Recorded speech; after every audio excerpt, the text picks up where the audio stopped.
Hello guys, সবাইকে আমার চ্যানেলে অনেক অনেক স্বাগতম। সবাই কেমন আছো? আশা করি সবাই অনেক ভালো আছো। তো দেখো আজকে কিন্তু আমি একটা বেবি আমব্রেলা কাট প্যান্ট কাটিং করতে এসেছি। তো দেখো এখানে কাপড় আমার প্রায় আ ২ গজ পরিমাণ রয়েছে। তো এতটা কাপড় লাগবে না। তো যতটা কাপড় লাগে দেখতে থাকো তোমরা। তো দেখো কাপড়টিকে কিন্তু আমি ১ম এ খুব ভালো করে মেলে নিয়েছি। তারপরে দেখো এই কোণাটার দিকে ধরে কিন্তু আমি এভাবে করে ভাঁজ করে নিয়েছি। তোমরা ভালো করে দেখে অবশ্যই ভাঁজটা দিয়ে নিবে। এবার দেখো কাপড়টাকে কিন্তু আমি খুব ভালো করে শার্ট করে নিচ্ছি। আর দেখো যে খোলা যে সাইডটা কিন্তু সেটা কিন্তু আমার দিকে রয়েছে।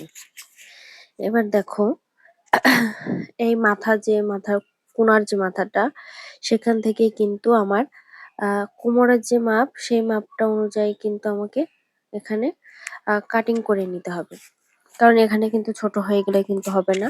যার যেরকম মাজা আ কোমর সেই হিসাবে কিন্তু আমাদের এখানে দাগ কেটে কাটিং করে নিতে হবে। তো দেখো এখানে কিন্তু আমার উম প্যান্টের ঝোল হচ্ছে প্রায় ২২ ইঞ্চি মতো।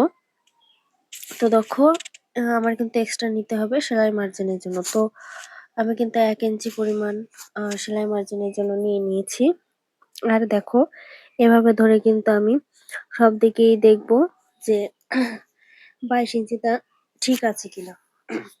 কারণ সব দিকেই কিন্তু ২২ ইঞ্চি থাকতে হবে। আর যে খোলা যে সাইডটা সেদিকে কিন্তু হালকা একটু ডাউন করে দিতে হবে। নাহলে কিন্তু শেপটা কিন্তু ভালো আসবে না। সালোয়ারের শেপটা কিন্তু নষ্ট হয়ে যাবে। তো দেখো এবার যে মাথার যে দাগটা দিয়েছিলাম সেখান থেকে কিন্তু আমি হিপের মাপটা নেব। তো দেখো এখানে হিপের মাপ আমি আ ৯ ইঞ্চি পরিমাণ নিয়ে নিয়েছি। তো ৯ ইঞ্চিতে দাগ দিয়ে দেখো এবার এখানে দেখো আমি কিন্তু দাগটা কিন্তু সোজাভাবে দিয়েছি। আর যেহেতু এই প্লাজা আমব্রেলা কাট প্যান্টে কিন্তু একটু আ যেহেতু মানে আঁকাবাঁকা ভাবে রয়েছে আমি কিন্তু আঁকাবাঁকা ভাবে দিইনি। একদম কিন্তু সোজা স্ট্রেট আমি দাগ কেটে শেপটা দিয়ে নিয়েছি। আ প্যান্টের কাটিং এর ক্ষেত্রে যে শেপটা হয় সেটাই কিন্তু দিয়ে নিয়েছি। এতে করে কিন্তু প্যান্টটা কিন্তু খুব ভালো শেপ আসবে বা নিচে কিন্তু বাচ্চাদের পড়তে অসুবিধা হবে না বা আটকে যাবে না। তো দেখো এবার কিন্তু আমি কাটিং করে নিচ্ছি। আর এখানে আমি বলতে একটা কথা ভুলে গিয়েছি এখানে মাজার আ কোমরের যে মাপটা আমি উপরে বললাম সেটা কিন্তু আমি এখানে আ প্রায় ৫ ইঞ্চি পরিমাণ নিয়ে নিয়েছি। তো এর সাথে কিন্তু আমি খানিকটা উপরে মাজার যে ইলাস্টিকের ঘর সেটাতে কিন্তু আমি কাপড় জয়েন্ট করব। ঠিক আছে? তো দেখো সেই হিসাবে কিন্তু আমি কাটিং করে নিয়েছি। তো দেখো এবার যে বন্ধ সাইডটা আছে সেটি কিন্তু আমি কেটে নিচ্ছি। এবার দেখো আমি তোমাদেরকে মিলিয়ে দেখাচ্ছি ঠিক কিরকম তৈরি হবে।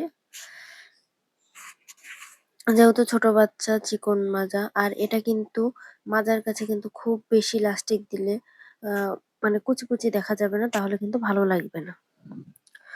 তো দেখো এই যে হচ্ছে আমাদের প্যান্ট।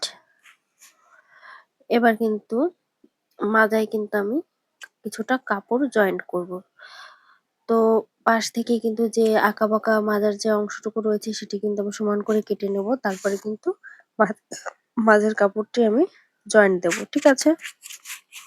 তো তোমরা যার যেমন কোমর সেই অনুযায়ী কিন্তু কাটিং করে নিবা।